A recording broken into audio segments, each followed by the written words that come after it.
नमस्कार शेतकरी मित्रांनो, स्वागत आहे आपल्या यूट्यूब चॅनलमध्ये। शेतकरी मित्रांनो, नेवासा कृषी उत्पन्न बाजार समितीच्या घोडेगाव येथील उपबाजारात बुधवारी झालेल्या लिलावात कांद्याला सरासरी 3700 ते 4000 रुपये भाव मिळाला।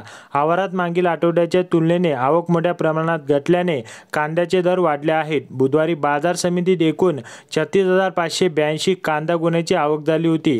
यावर्षी कांदा उत्पादनात घट झाली आहे। तसेच गेल्या काही दिवसात कांदा खराब होऊ लागल्याने बहुतांशी शेतकऱ्यांनी व्यापाऱ्यांना जागेवरच कांदा विकला आहे। त्यामुळे बाजार समितीत कांद्याची आवक घटल्याने दर वाढले आहेत।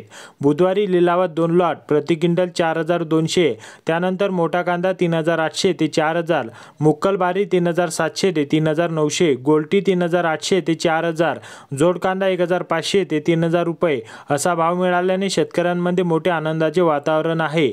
तर शेतकरी मित्रांनो, असेच दररोजचे संपूर्ण कृषी उत्पन्न बाजार समितीचे बाजारभाव जाणून घेण्यासाठी आपल्या चॅनलला सबस्क्राइब करा आणि व्हिडिओला लाईक करायला विसरू नका।